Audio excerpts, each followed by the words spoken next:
It's the greatest mystery in literary history. A divisive question with highly contested answers. Who was the writer behind the pen name William Shakespeare? Welcome to Don't Quill the Messenger.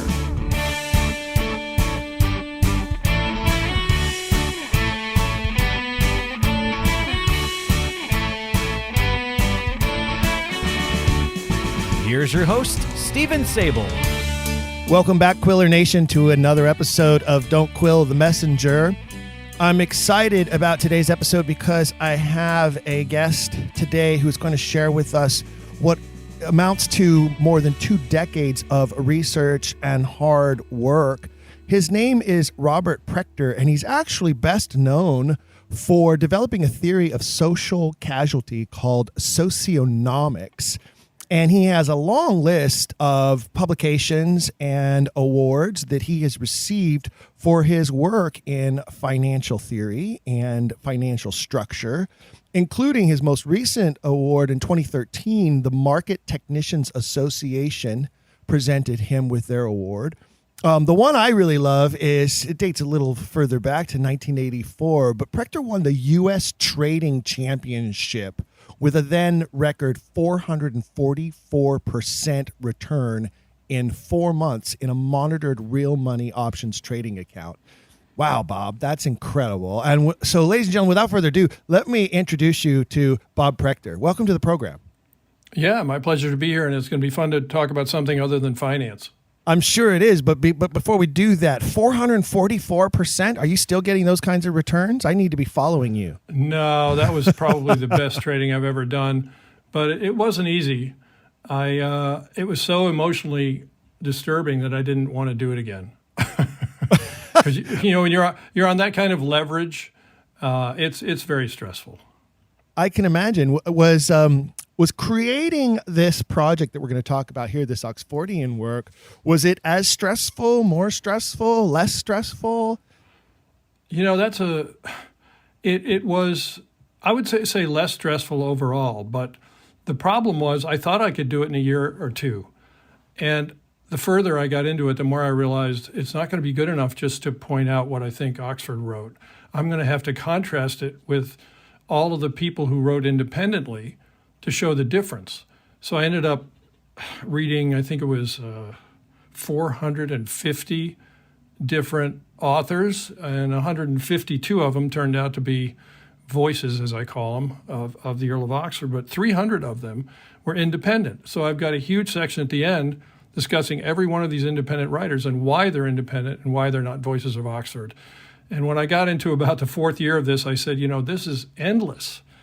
I don't even know if I'm going to find an end. And so I just kind of hunkered down and said, I'm going to keep going until I can't go anymore. And then about 3 years ago, I could see the end of the tunnel.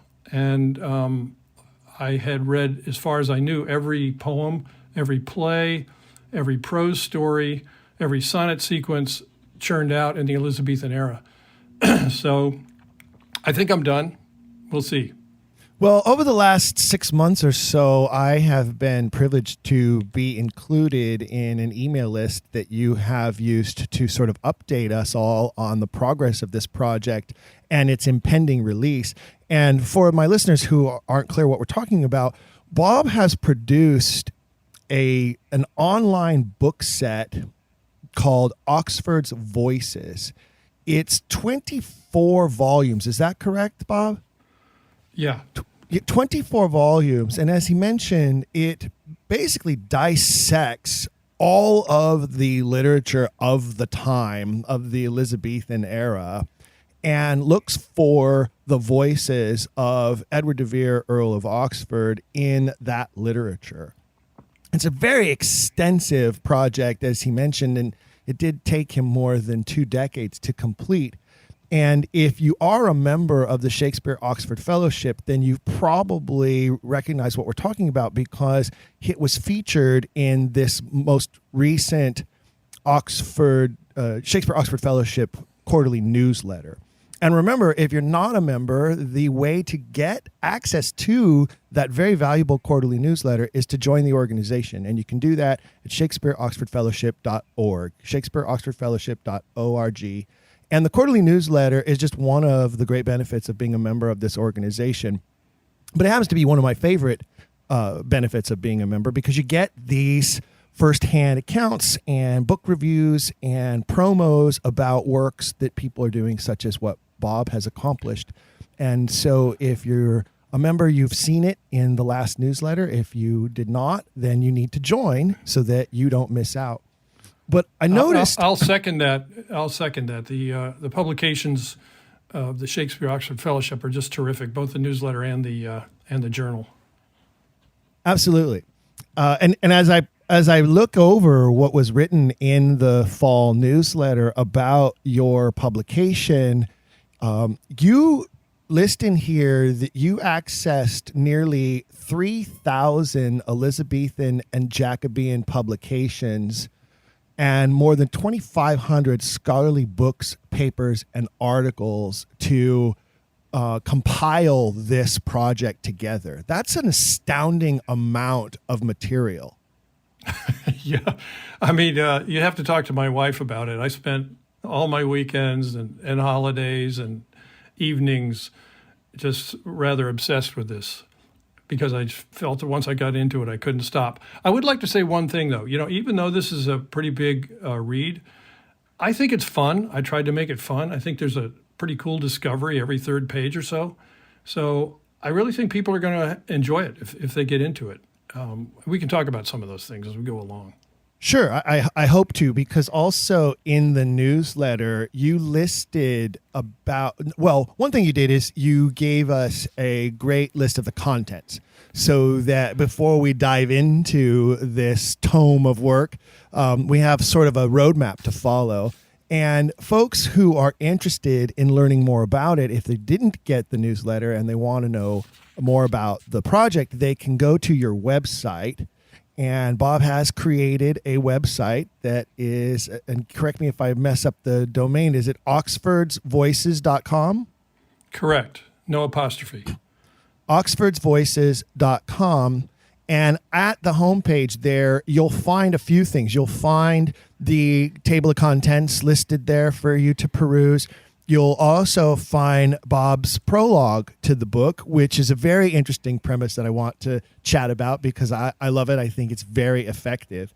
And you'll, of course, find ways to purchase online access to the book. Now, can you buy hardcover? Are there hardcover copies available for purchase? No, because it's too big for that. And I figure I'm also going to keep it as a live book for a long time because people might contact me and say, oh, you got a fact wrong, or you missed this important article, or I disagree with you and here's why. And so I want to make sure that if I want to tweak it over the next 5-6 years, I can do that. And then maybe eventually it'll come out, in hardback. But you know how the demand for these kinds of topics is. It's very small, even globally speaking. So if it were a physical set, it would have to be expensive and probably sell, 20 or 30 copies.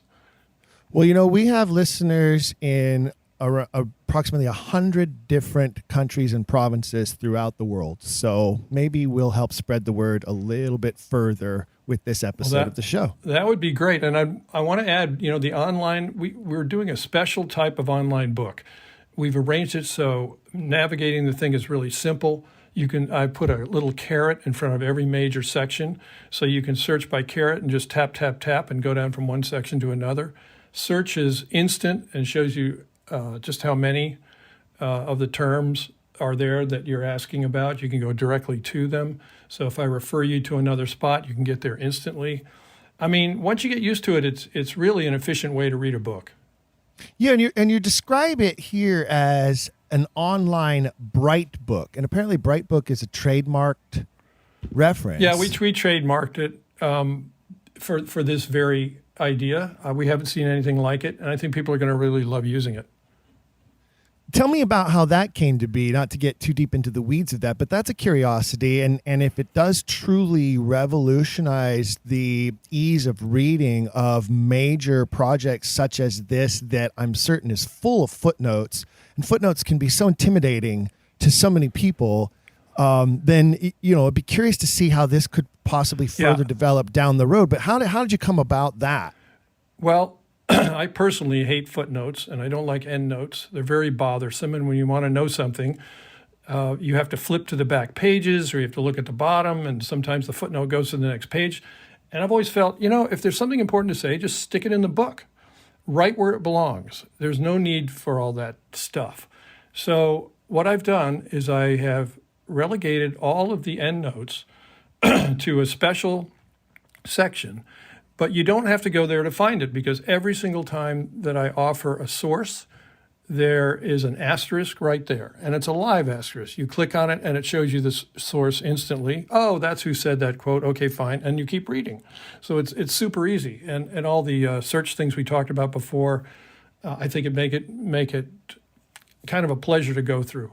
Now, are these sort of like paper? Every paragraph, they say they'll put something in parentheses about what the source is, and it's source number so and so, page number so and so. You have to go look it up. Here, the whole thing is right at your fingertips every time you want to know. Is that sort of like a pop-up box or like a text Yep. box, kind of a Yeah, hover over type pops of a right thing? up. Oh, cool. Yeah. Well, you might make a mint just off of that invention alone for the future of, I know. of scholarship. I doubt it. It would take too much work to try to sell the thing, but we're sort of proud of it. Now, one of the things I did note too is that, it is a very large set of volumes. It's a massive amount of information. And for some of our listeners who are new to the Shakespeare authorship question or new to Oxfordianism, that might be extremely intimidating. For some of the veterans out there who can't get enough and consume voraciously every bit of info they can find, I'm guilty. You're guilty, obviously. And the rest of you who are out there, you know who you are. One thing that could be intimidating to folks is it's a pretty hefty price tag at $99 to access.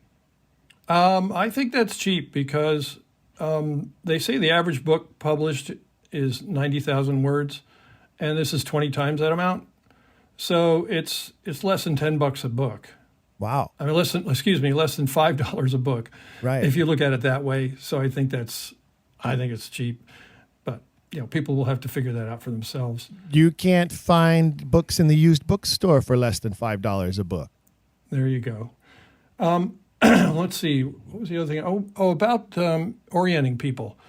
This is actually written so that if you don't know anything about the topic, it leads you right through it. The whole first section, which I call the opening argument, is a section about why the Earl of Oxford is qualified to be a guy who wrote a lot of things throughout his life, and very good things and high-level things that he peaked when he came out of Shakespeare. So you don't have to be an enthusiast. In fact, if you really are, you can probably skim that part. And of course, the Shakespeare chapter is very long.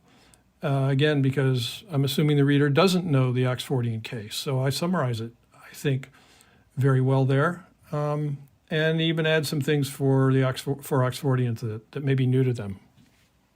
That's great. And that's, those are nice little teasers there. Coming from a background in journalism, you're taught to write every story to the reader who knows nothing. And it's important to include details and facts and assume that the reader doesn't have those details and facts. This is the very first story on the topic they've ever read.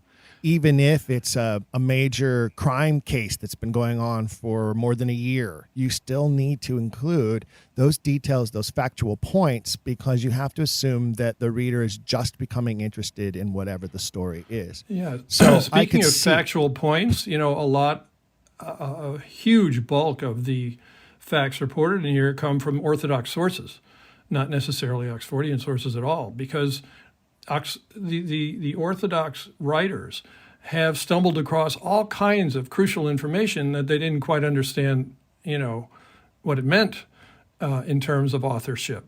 And sometimes they would make these comments in their own footnotes, and I've found a lot of valuable gems in their footnotes. So I think I've incorporated most of Orthodoxy's treatments of all of these books and authors that we're exploring. So that was part of the fun. It wasn't just saying, "Oh, this sounds like Oxford to me." That's not it at all. There's so many more factors, such as dedications to family members and friends of the Earl of Oxford, and how they all fit together on a chronological continuum. So he's writing one book after another, and I've got a big list at the back, by category, showing which narrative poems he wrote, his romantic fiction, his sonnet sequences, his plays, and even his songs, which were tough to discern, but I covered them as well. Well, I'm glad that you mentioned songs, because in your prologue to the work, you use this comparison of composers of music, which I think is a brilliant comparison and a real smart way to kind of get the mind of the newer reader to understand what it is that we're actually dealing with here. And, obviously I'm going to paraphrase, the way you put it, but you basically say, if you came upon all of these wonderful symphonies from this time period and many of them were written by people who only wrote one or two and then never touched music again, you would be suspicious of that person having actually been the composer of that piece. Yeah, especially when you find out that their main job was being a grocer or a merchant or a soldier or a farmer. And really, these people took time off to write something that is absolutely steeped in Ovid and Virgil. Is that really true? Did they do that? And the reason I wrote it is because, Shakespeare and of course the Earl of Oxford, discussing the two together is the third rail. People go berserk when they hear it if they disagree with the fundamental idea that Shakespeare is the Earl of Oxford, and it turns them off. So I said, I need to write something that shows you the case without mentioning those two things, those two people, which are in fact one person. But when you read that, you say, yeah, that makes sense. That I'd be curious. I would look into that and find out what really happened. And when I find out that there was actually a symphonic composer who didn't put out much of anything, but he had all the influences that would have informed these symphonies, maybe he was the guy who was writing them. And then you find out that a lot of them were written, supposedly written by his relatives or his buddies, and they were dedicated to his relatives. And then more and more evidence piles up until you know exactly what happened. And that's what we have here in Oxford's Voices.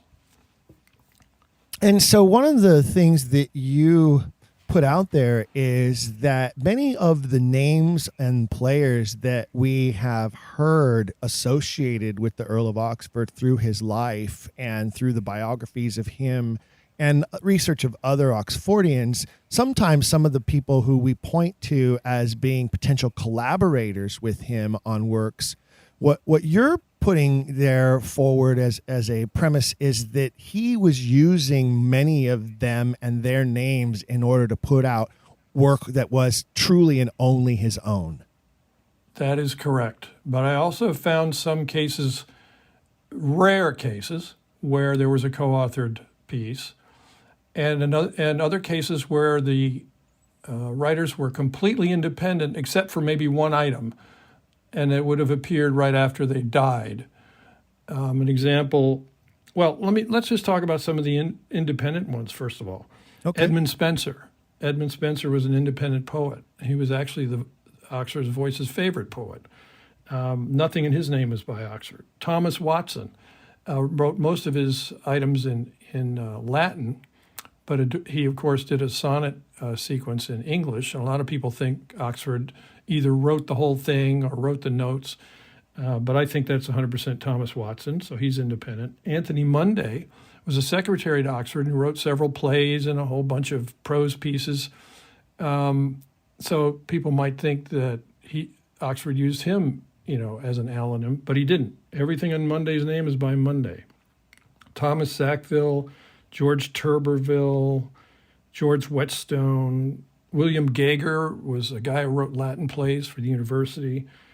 George Putnam, a lot of people think Oxford wrote his Art of English Poetry, but he didn't. And then there are the few that were almost fully independent. George Gascoigne wrote absolutely everything in his name except one play. titled Supposes, which was put on at Gray's Inn in 1566. And of course, Oxford lived at Cecil House, a mile from Gray's Inn, and he was at Gray's Inn in February 67. So he was obviously getting involved in Gray's Inn a few months before that. Christopher Marlowe was totally independent, except that after he died, Edward II came out under his name. And I make a very strong case, I believe, that Oxford wrote the whole thing cover to cover. He just put it out in Marlowe's name after he died. And Ben Jonson, when he got his start, was credited with a play called The Case is Altered. I think Oxford helped him get his start. He put that play in his name. And Ben Jonson later excluded it from his collection of all of his works. So you get little hints from those types of things. It's not all based on style. It's based on proximity of where De Vere was at the time and that sort of thing. Well, one of the things we generally talk about quite often when it comes to the Shakespeare authorship question and Oxfordianism or even Marlovianism or, any of the, or Baconians, any of the, what we call post-Stratfords that are out there, it's the key, I think, that entices us all, and obviously it seems to me is what as you self-described as caused an obsession in you, is the mystery of it. And it sounds to me like you really took on this sort of Sam Spade detective hat sort of aspect over the last 2 decades plus, and really dug into this detective story of trying to truly get to the bottom of these mysteries, including the one you just mentioned there, Jonson leaving a play out of his own folio, and it seeming to be an admission by Jonson that he did not actually write that play. Yeah. Oh, there are so many mysteries that this context clears up one after another. And that's what I think readers are going to really enjoy, that part of it. I mean, for instance, what was Gabriel Harvey on about with all of these letters he was sending and then publishing, and who was he arguing with and why? All those mysteries disappear. And you find out, for example, Robert Greene supposedly dies in 1592, and immediately Thomas Nash takes over almost as if he's Robert Greene, and he's defending Robert Greene against Gabriel Harvey with just as much fervor as Greene was fighting him. And all these things clear up, and you find out things such as, well, Thomas Nash is a great, since we just mentioned him, is a great example. He has a pretty extensive biography, and when I first read it, I said, oh, this guy sounds independent. And then I listed all of the very strong indications that he actually existed as a human being. And one by one, every one of them was debunked. You have to read a lot to figure that out, but once you do, I made a list. In fact, I'm going to write a paper about that for the Oxfordian. I hope they accept it. I think I'm going to be doing a presentation on that soon. Did Thomas Nash really exist? And first show all the evidence that makes it sound as he does, and then I'm going to go through it one by one and show why every single one of them is either suspect or completely bogus. So, I hope that you're able to present that live at the next SOF conference, which is scheduled for the fall of this year to occur here in Southern Oregon, where I'm based. I'm just outside. I'm about 40 minutes away from Ashland, where we've been hoping to have our annual conference for the last 2 years. Of course, circumstances have precluded us from doing that, but we are hoping to return to live conferences this year, and it would be wonderful if you could make the journey here to Southern Oregon and present that live at the conference. Well, actually, that was my plan, but I think someone has a different idea. I think they're going to want me to do a presentation sooner. I could look it up here. Are they asking you to Zoom it? They want you to Zoom it? Yeah, there's a Zoom conference coming up soon, and I think I'm going to present it there. But I'll have to check my emails and get back to you on that one. I sometimes fear that, unfortunately, so many of us are zoomed out over the last 2 years between Zoom school and Zoom work meetings and Zoom work from home. And Oh, tell me about you it. know, it's Yeah, I our feel whole like company if I don't works on Zoom. Yeah. I feel like if I don't ever have to attend another Zoom anything again in my life, it'll be too soon. I'm just so over Zoomed, or Teams, or the other platforms that exist. It's not just Zoom, but there's Microsoft Teams, there's Zoom, there's a variety of different go-to meetings and all of that. But all those online meetings and online education and all of that, I think, is kind of burning people out. I just can't wait for us to go back to the real world of making presentations in person in front of live audiences. Yeah, I'm looking forward to that too. In fact, I spoke about Robert Greene at Ashland several years ago. I think you can find it on YouTube. And so I hope to be there this year. I like the personal gatherings. Personally, I think COVID's going to be over by then. I hope you're right. Before then. And in fact, I did have one of the things that led me to reach out to you to ask you to be a guest of the program is I received a request from a listener who talked about your Greene presentation that is available at the SOF YouTube channel. Lots of presentations from a lot of conferences are available there on video, and our listeners can go find those and YouTube their heart's content on so many different topics. But that was one of the topics that one of our other listeners wrote to me about and said, oh, you really need to get Bob on your show. You need to have him talk about Robert Greene and how he believes who Robert Greene really was or wasn't, and the Alanyms of Oxford. And then that led to me reaching to you and you saying, well, I'm on the verge of releasing this entire thing, and now here it is. And so I'm glad that we have you now to share this and let the listeners know how they can access so much more than just the topic of Robert Greene. Well, since we're talking about Robert Greene, let me just give you a couple of tidbits I think they're really fun. Robert Greene dedicated 13 of his books to relatives and friends of the Earl of Oxford, and you can establish every one of them. And then there's sort of my favorite one of those. He dedicates something called A Maiden's Dream from 1591 to someone called Lady Elizabeth Hatton. And I thought, well, who's this?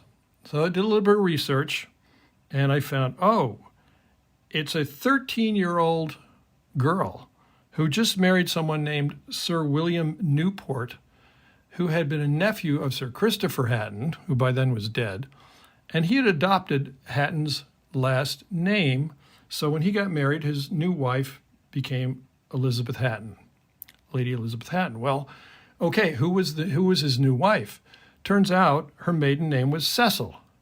She was Elizabeth Cecil, the daughter of Thomas Cecil, who was Oxford's wife's brother. So in short, it was his niece. You dig around and you find, okay, people wouldn't notice that. And you find out, okay, did some dissolute pamphlet writer who's stuck in a garret somewhere pick out a 13-year-old girl to dedicate his work to? Or did she just get a gift on her wedding day from her Uncle Ned? She got married at 13. And I think that's what happened.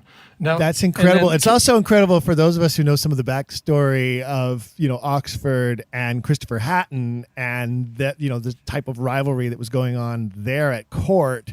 It's ironic that then, a niece of Edward marries a nephew of Christopher Hatton, and here you have like the Montagues and Capulets coming together in this marriage of a 13-year-old girl, ironically. Yeah, well, I have a very long treatment of the argument that Oxford and Hatton were enemies of some kind, and I don't think they were, and I think the evidence proves it, but people can read that section and see what they think. Now, here's another interesting thing about Robert Greene. His very first book was registered in 1580. It was called Mammalia, but it didn't come out in 1580. There's this long stretch of time, and suddenly in 1583, the book is finally published, and he includes an apology at the beginning. He said, well, I'm really sorry. I've been absent for so long, but I'm going to pick up my pace and really start writing a lot. Well, nobody knows anything about a real Robert Greene having had to take time off in 1581 and 1582. But what was happening to the Earl of Oxford at that time? In March 1581, he was thrown in the Tower. Yep. He had just impregnated Anne Vavasor. The Queen found out about it and threw him in the Tower. Then he was on house arrest for months. He was banned from court until June 1583, and that's when Robert Greene finally comes out with the book and apologizes for being gone. So, again, it's not just stylistic stuff at all. All these things fit the Earl of Oxford's life. Well, and you would have a lot of people out there who would say, well, that's just a lot of coincidences. You've managed to tie together a large string of coincidences. But I remember my mother always wanted me to be a lawyer, and I just didn't have enough of the flavor for the law. But when I was in high school, we had this thing called mock trial. And one of my mock trial coaches was a prosecuting attorney. And he used to use this closing argument technique where he would use the defendant as a victim of lightning. And he would say, so what the defense is trying to tell you is that on this day, the defendant got struck by lightning. And then 3 hours later, he got struck by lightning again. And then 3 hours after that, he got struck by lightning again. And 4 days later, when he was arrested, he was struck by lightning again. And all these things are all just a coincidence, and that their client is not guilty. Well, I tell you, ladies and gentlemen, either their client is guilty or he's a human lightning rod. Yeah, that's a great summation.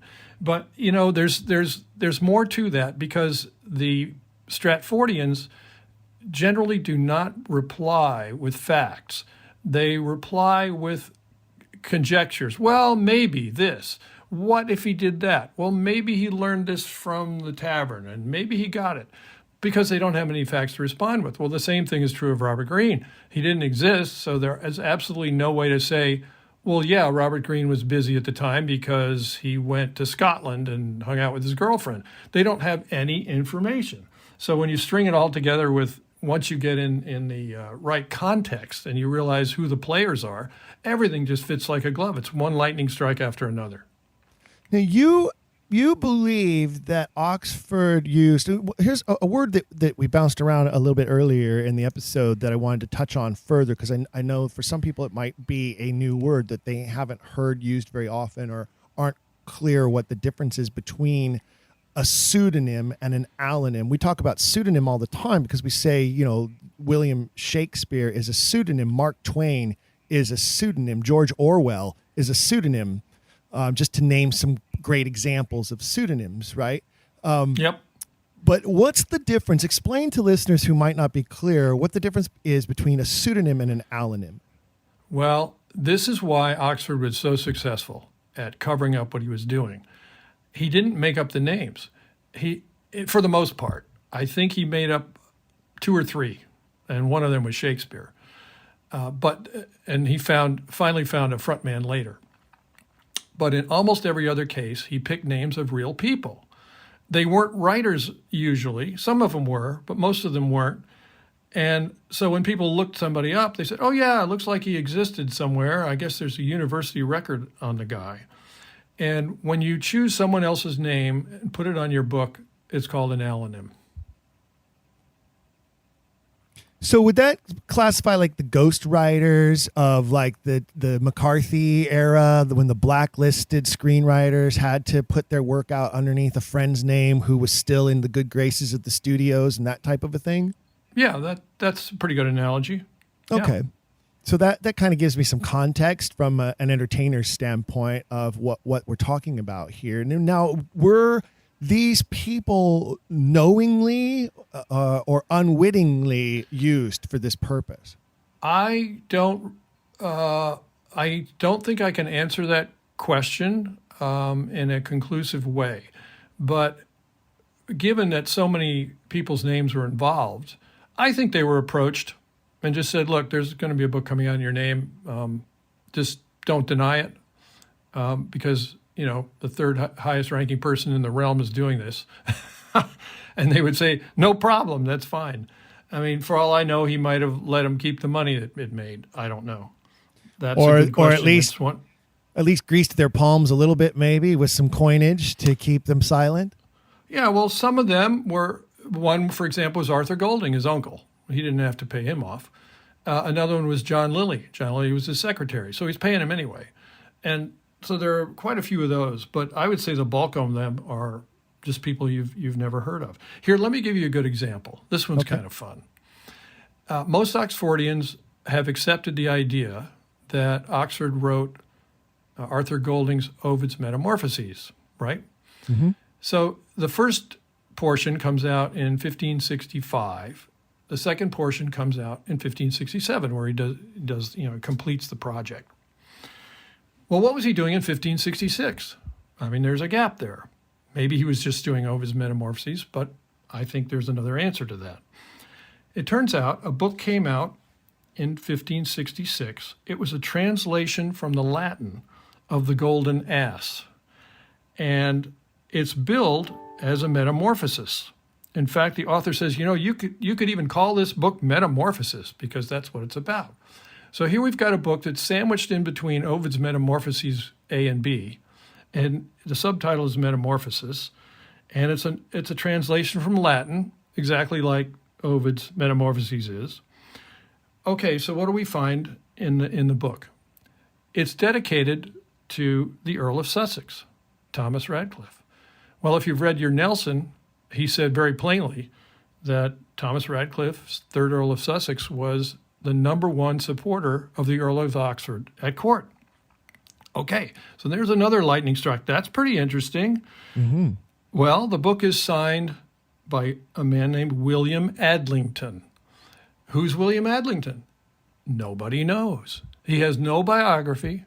He is not listed on the university rolls, but it's signed from University College at Oxford, September 18th, 1566. So people looked all over. Can we find William Adlington? They couldn't find him. Well, where was the Earl of Oxford at that time? He was at the University of Oxford. Why? Well, in late August, he and a whole bunch of his peers went to the university to get their honorary MA degrees. They arrived, I think it was the 31st of August. I'd have to check that. But they were there through September 6th, 1566, because that was the ceremony day when they all received their degrees.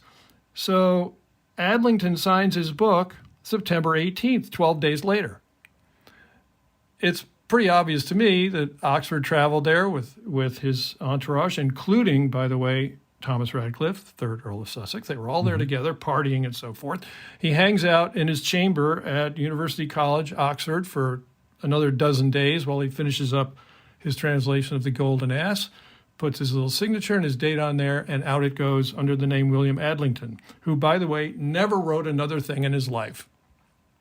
These guys had some really interesting frat parties where they sat around creating literature together while they drank sack and wine and indulged on rich foods.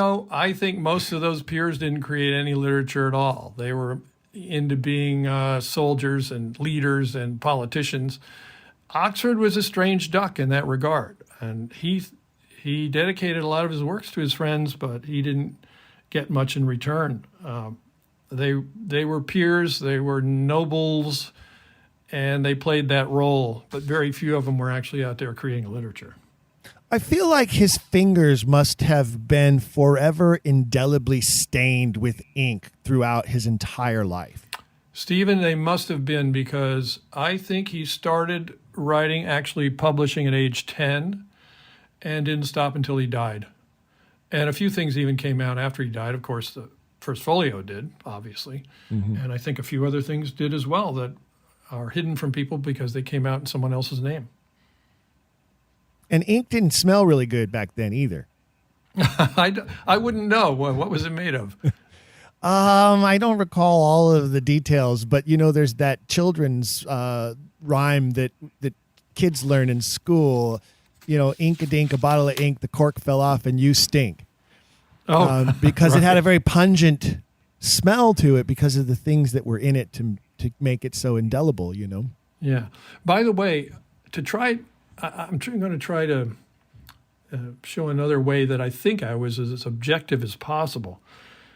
I've identified or proposed a list of 116 works that various Oxfordians have attributed to the Earl of Oxford that I'm positive he did not write. And I've got that list near the end of the book. So, I certainly didn't take everything, at face value that people offered up. I studied it very carefully and decided which ones he did write and which ones he didn't. And so I've got that list as well. And of course, if that's you go to very the chapter important. involved, you'll find out why.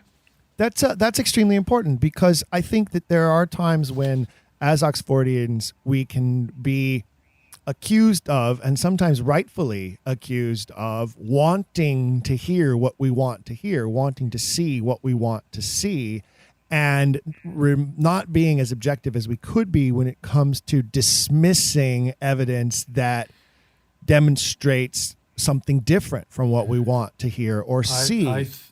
I think you're right, but let's not sell ourselves too short, because I think the Stratfordian side has that problem way worse than we do.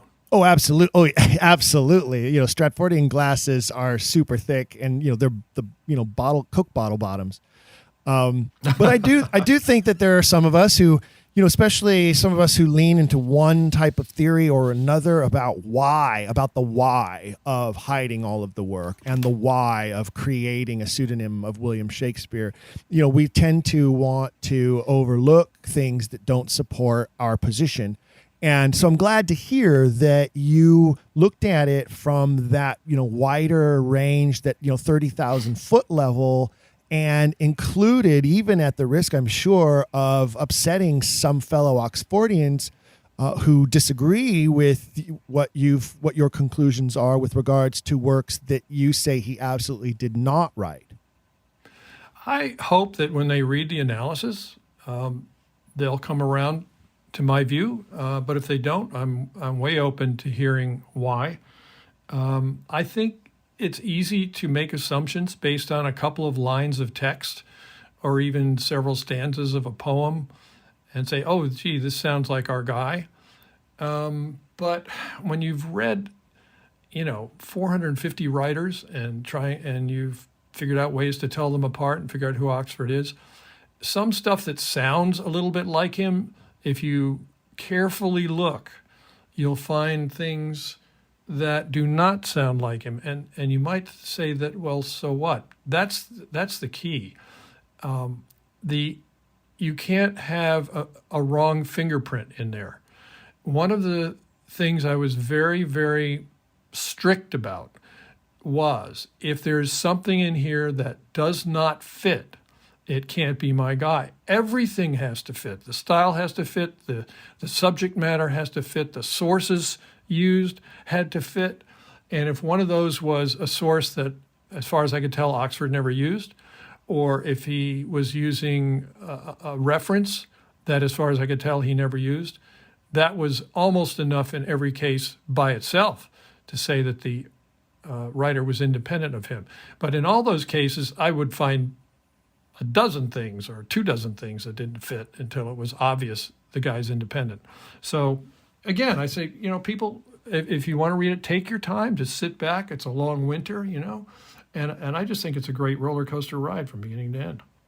In the Oxfordian newsletter, near the end of the piece that you presented there, you have this, subheading here: hot answers to cool questions.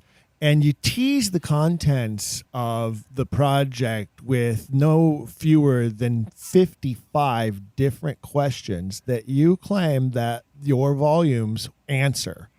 And a lot of them are the mysteries that you talked about earlier. Yes, the first one is one that, of course, I'm certain listeners are asking right now, is how many allonyms and pseudonyms did he use? Oh, by my count, it was 152. Now, some of those he didn't actually use himself. There are maybe 8 or 10 of them that were sort of foisted on him. Some collections had poems by E. of Ox, for example.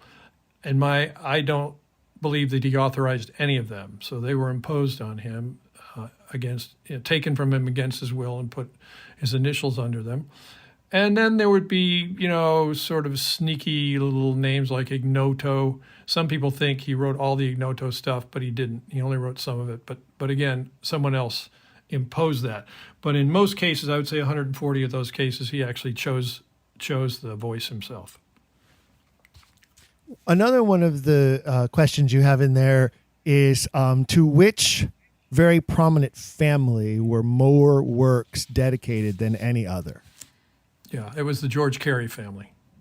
Why? They were buddies. There's a if you read the Thomas Nash biography, they'll tell you Thomas Nash visited the Carey family on the Isle of Wight when George Carey was governor. And well, he did, as long as you realize that Nash is a nym of the Earl of Oxford. So they were great buddies. I think they used to carouse a bit together. And, I cover that in the book. He actually dedicated books to George and his brothers, his father, a whole slew of people in the family. His wife, his daughter, all got dedications in these books. And, it doesn't make any sense to me anyway when people say, well, one author dedicated a book to George Carey and another author dedicated a book to his wife and another author dedicated a book to their daughter. It makes much more sense that one person just covered the family. And in doing so, used different ghostwriter names in order to fulfill the obligation of making sure that every member of this family at least received one book dedicated to them. Right. And then you read the dedications and you find they sound very similar. And in turn, they sound somewhat like the dedications in Venus and Adonis and the Rape of Lucrece. It just ties together very well.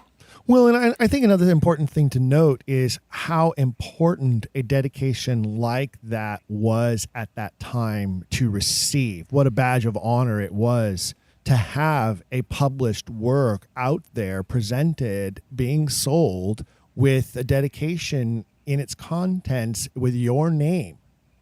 It's one of the best gifts you could give somebody during the time period. Yes, and I think in many cases he did exactly that. He probably showed up at a visit or when they visited him and said, I have a gift for you. In fact, I'm glad you brought that up.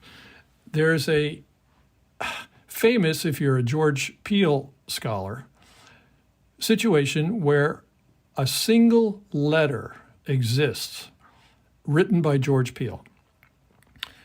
It happens to be addressed to Oxford's father-in-law, William Cecil. Mm-hmm. Now, people could say, oh, well, people might give a gift to William Cecil because he was so rich and powerful. Okay, granted. But this letter says, I'm sending you a gift. It's my translation of A Tale of Troy. And I'm a little bit ill right now. I'm not feeling very well. So I'm having my eldest daughter deliver it to you. All right. Nobody knows if George Peele existed virtually. And if he did, they don't know if he had a daughter, much less an eldest daughter.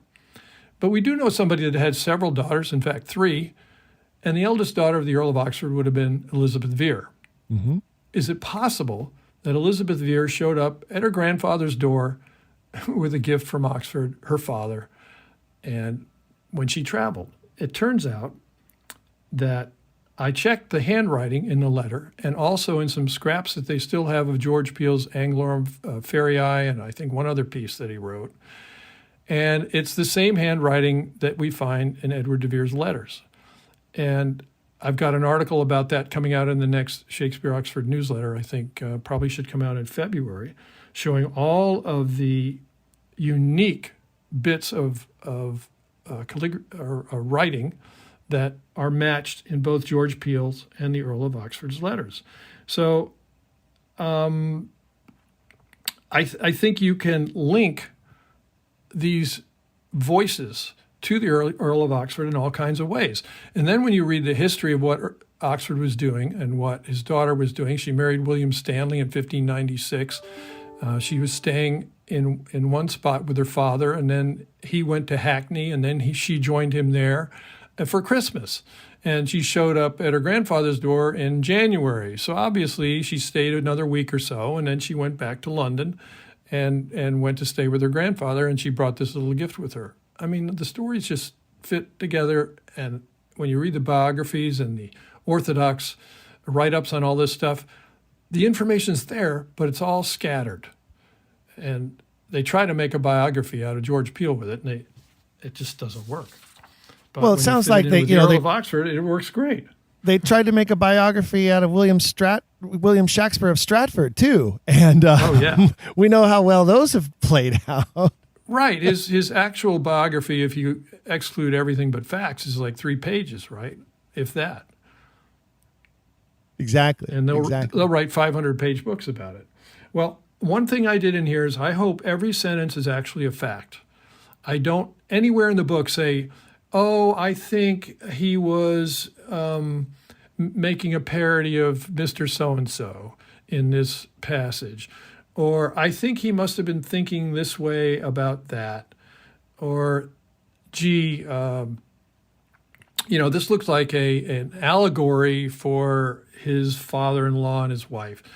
None of that crap is in there. Everything that I wrote, I think, is a fact. And on very rare occasions, I might say something about how he might have reacted to something like that. But, I try to avoid all the psychologizing, all of the interpretations of fiction, and try to link it to what was going on at the time. I mean, I appreciate people's efforts to do that, but I don't think everybody who writes a book or a play is talking about, current politics.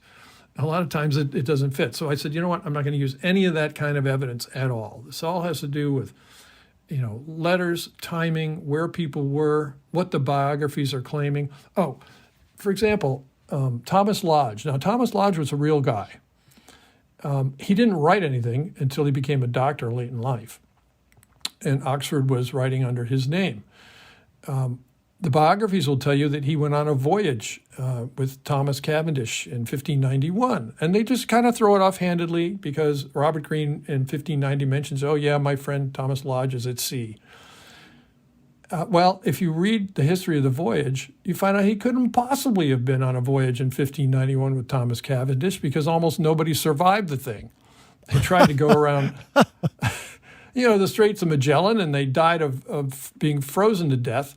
And then some of them scrambled back to Brazil, where they met a Portuguese army, and they killed most of the rest of them. And a few escaped, got on a ship, and made it to Ireland, by which time only 16 were alive, and only 5 were alive enough to, get up and say something. And they have a list of the survivors, and Thomas Lodge's name is on it. So I have to say that the biographies of a lot of these voices are awful. They're very surfacey. People didn't spend enough time to really study their subject. So I've rewritten a bunch of these biographies, certainly the one for Thomas Lodge. And all of this is included in this 24-volume set, correct? Oh, yeah. Yeah. One of the... All right, sorry?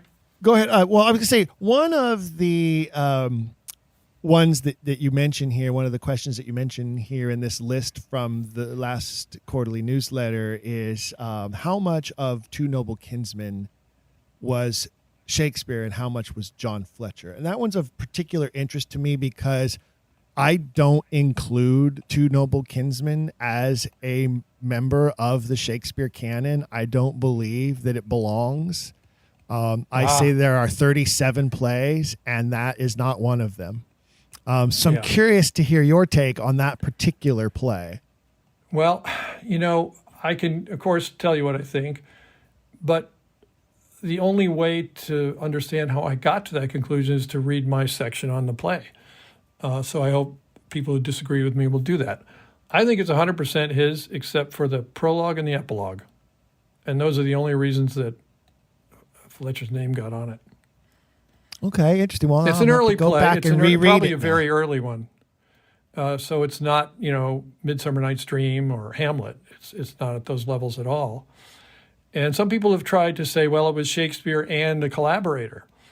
They find one of the subplots a little bit, they think it's a little crude or something like that. There's an exact parallel in another Shakespeare play. So I think he wrote the whole thing. But anyway, these are things, I don't want to get into real controversies, wow, I have a different opinion. It's all integrated, and if someone takes the time, they can, read what I say and then write me back and say, here's why I disagree with you. That I'll listen to for sure. Well, and one thing I will say, and I want listeners to know this too, is you are very open about wanting feedback from readers, and you provide information both on the website and in print here on how to reach you. Information about the work itself is an info@oxfordsvoices.com email address. Is that correct? Yeah. And then if they want to talk to you directly, you put that in there as well. Sure. For people to contact you directly. And that's bob@oxfordsvoices.com. Yeah.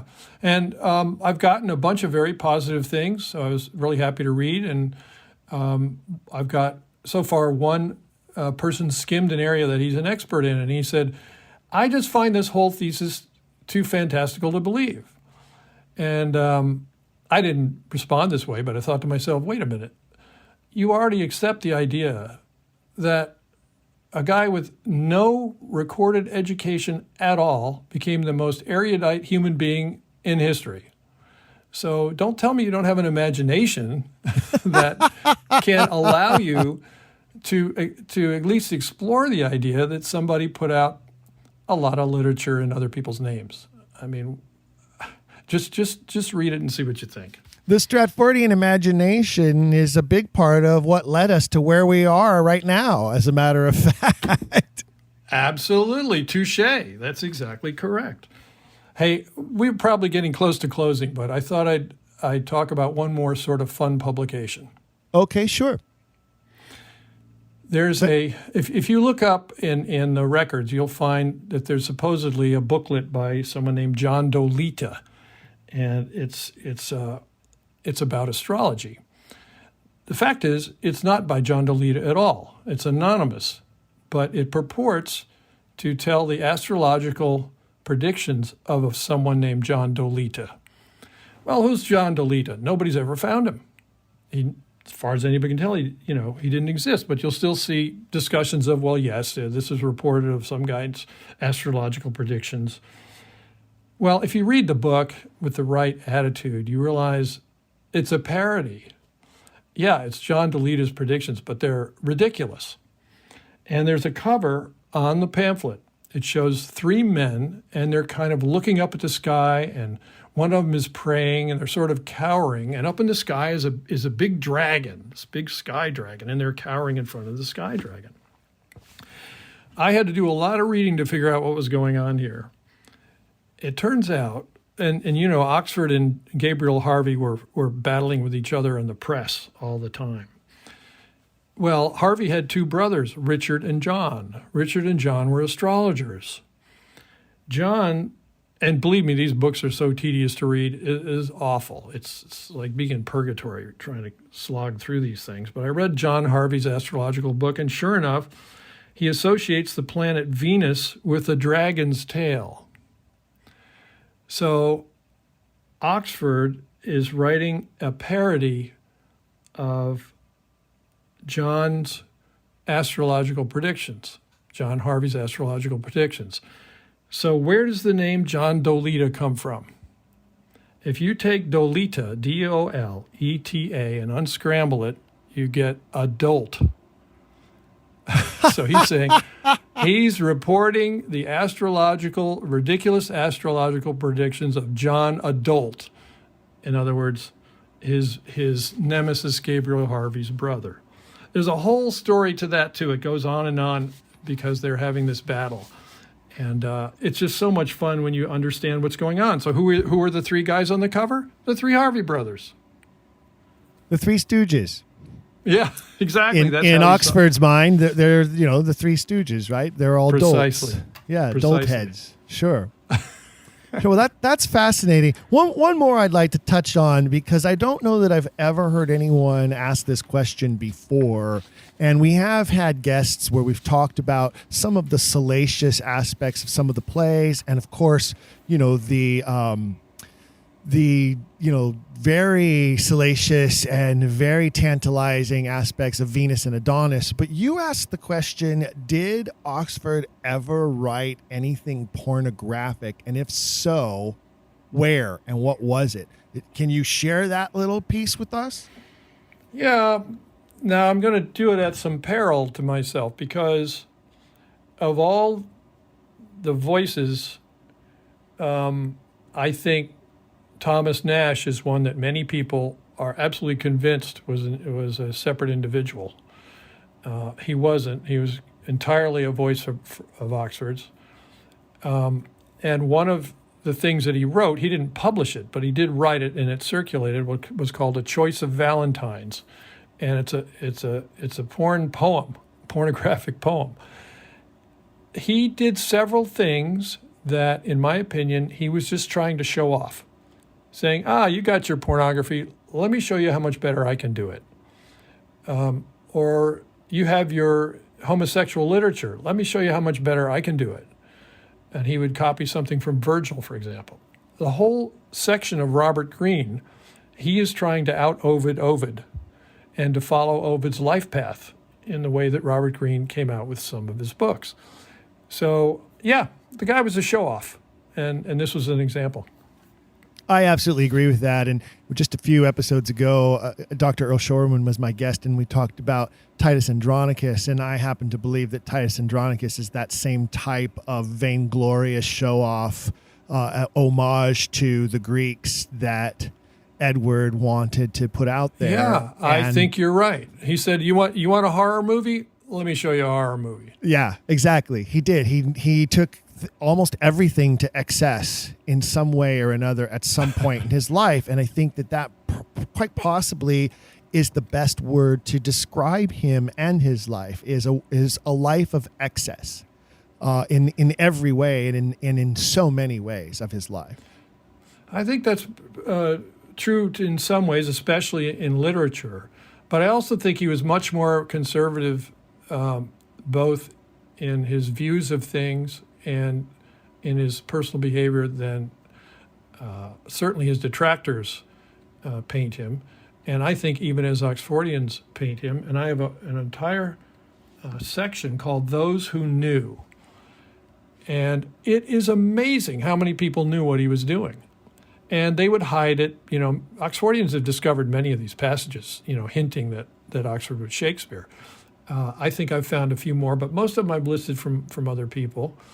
But also there's a lot of evidence about what kind of person he was. And you find it throughout the dedications of other books to him, although he did write 5 of them himself. But most of them are independent writers, and they love the guy. More vainglorious excess. I'm going to write my own dedications to me under somebody else's name. I think he did that to throw people off the trail. And one of the books in the Robert Greene canon is dedicated to Edward de Vere. And one of the books in the John Lilly canon is dedicated to him. And he wrote them both.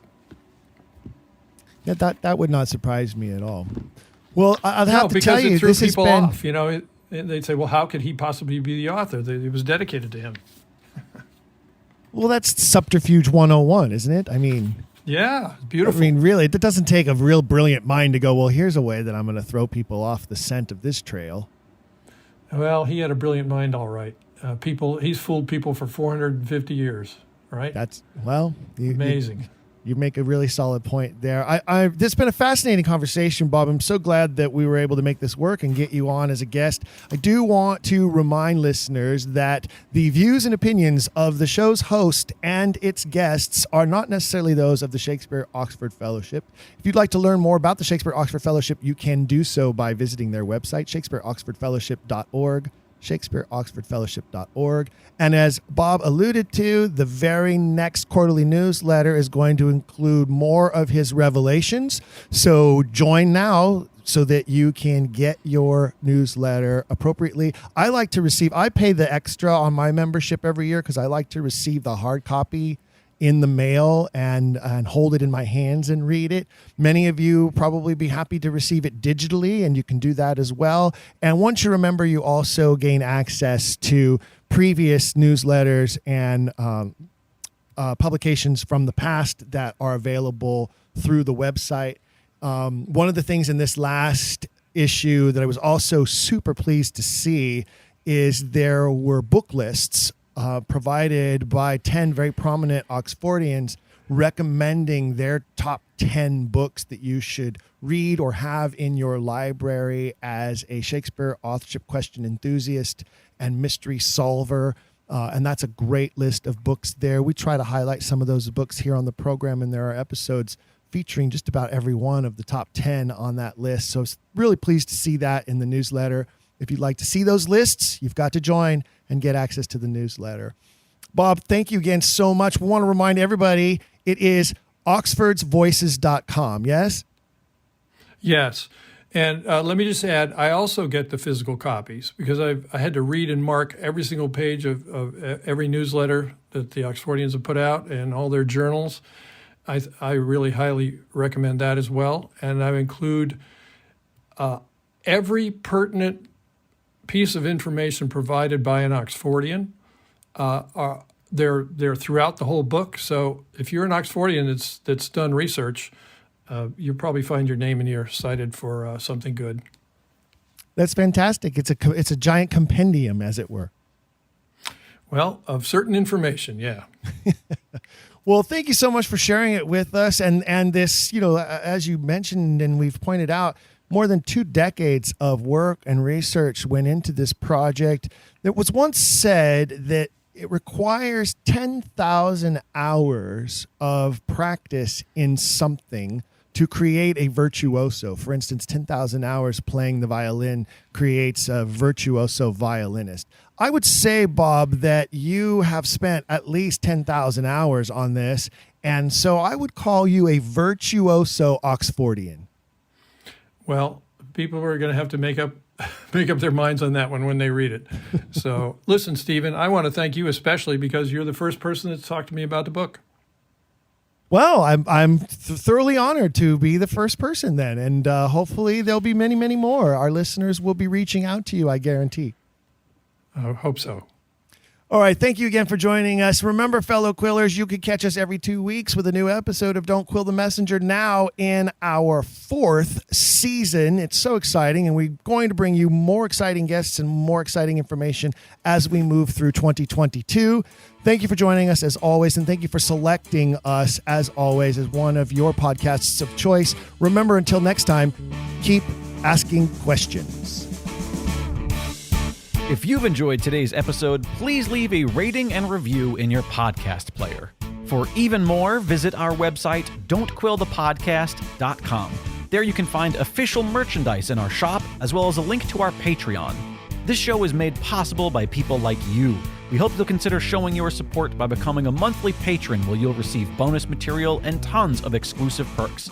You can also join in the conversation on our Discord and by following us at Don't Quill the Pod on all social media.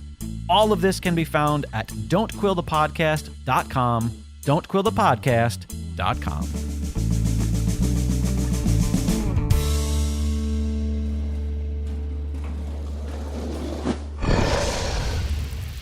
It's Dragon Wagon.